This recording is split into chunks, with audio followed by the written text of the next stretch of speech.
and welcome back. I am Margaret Esfahani, and I am here with Sister Shireen from Brahma Kumaris. Welcome, Shireen. Hi, Margaret. Well, today Shireen asked if we can talk about working assumptions, and so I would like to dive into what assumptions you're talking about. So please share. Thank you for indulging me. You're welcome. This is the scientist part of me. Yes. The scientist part of me, and I really wanted you to wanted us to talk about this. So thank you for indulging me, and thank you for listening and indulging me. When we talk about science, because I did research for a very long time, and people don't understand something about science. I feel that there is just blind faith in science. Just 200 years ago, there was blind faith in religion. People just, took whatever happened in religion to be the gospel truth, and whatever happened in church or wherever, it was a given. It was a given. And I feel that the same mistake is being made right now about science, that there is blind faith in science. And so at certain point in time, there was blind doubt in science and blind faith in spirituality, and now, or religion, and now there is blind faith in science and a blind doubt in spirituality. Interesting. So take it one step further for me. So I want to clearly state that soul fitness is not about a doctrine. It's not about something. It's about going back to our original state of being. But there shouldn't be any blind doubts about it. The reason why I want to talk about working assumptions is because in science, every scientist, every scientific experiment makes working assumptions. That's just the nature of things, that's just, it's unavoidable. Right. And so, for example, I can give you several examples, but I'll give you one example. I'll give you an example of, let's say we say that a particular substance, and this I think we got from University of California at Berkeley, this particular example. And so this particular substance, let's say substance A, increases bacterial growth. Okay. Okay, so we want to test that, does that substance really increase bacterial growth? And so what we do is we take another substance, an inert substance, and we say, we put it in two different dishes. We put, a material that increases bacterial growth. We put one, and we put the other, A in one and B in one, and the growth medium in both. And 24 hours later, we see if bacteria is increased. Correct. And that's how but in that simple experiment, there's so many working assumptions. Well, please give us a little breakdown. We assume that actually B is inert. We assume that there is no, that doesn't increase, that it is inert, unlike A. That's one assumption. And second assumption, we assume that 24 hours is enough time for the growth to happen. Correct. And then the third thing we assume is the dish is not affecting the growth of things.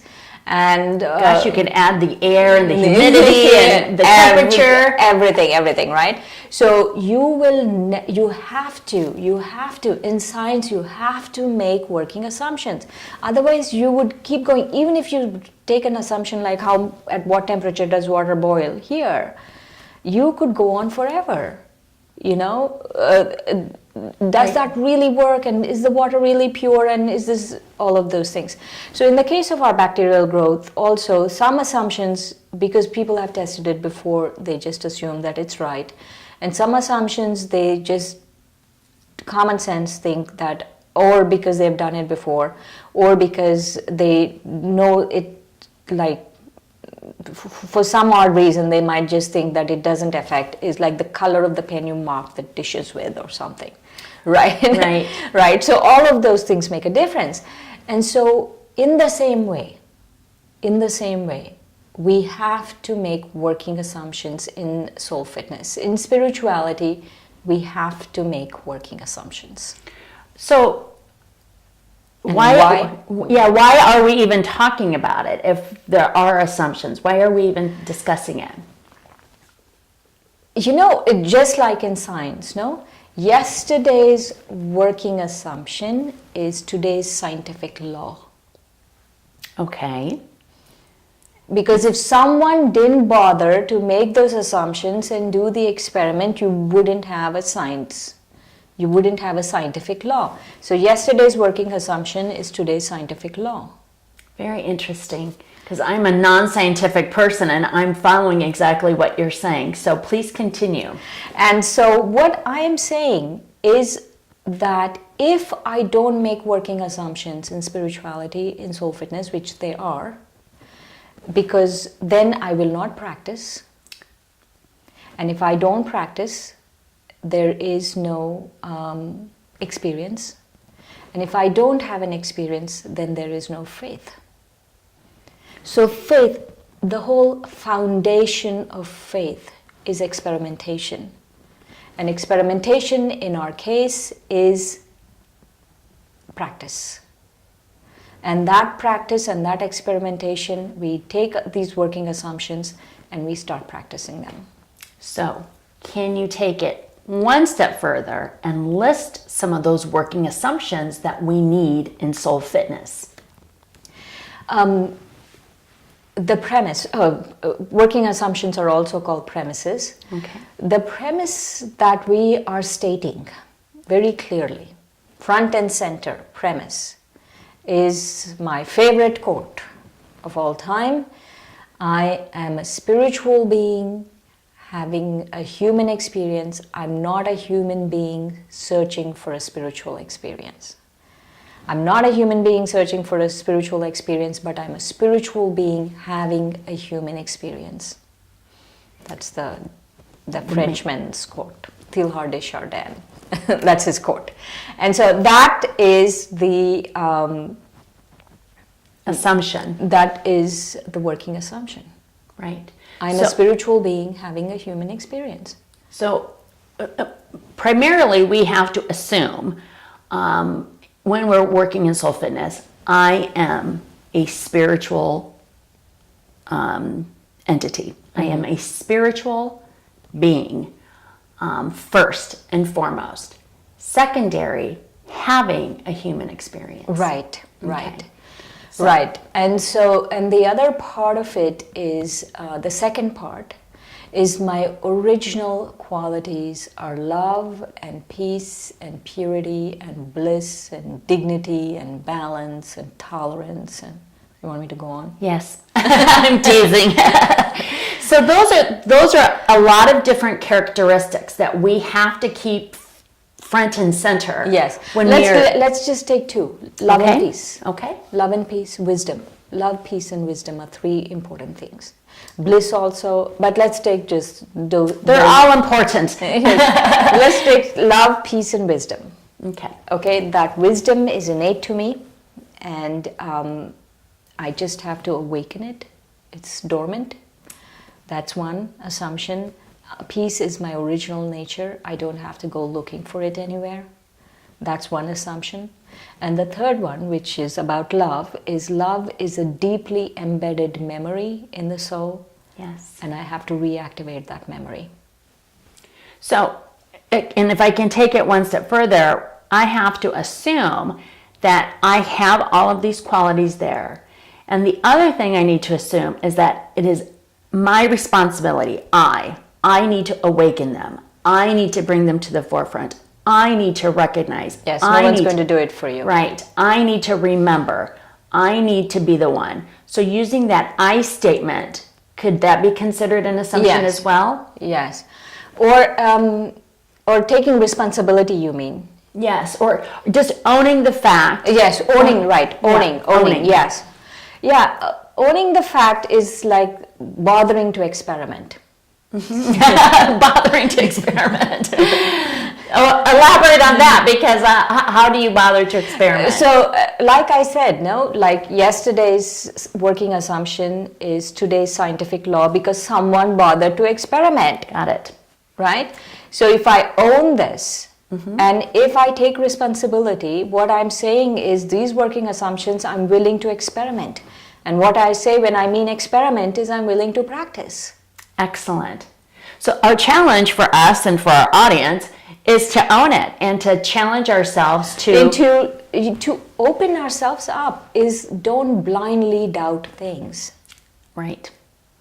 You know, open yourself up, see what are the working assumptions, and start the practice, start the experimentation.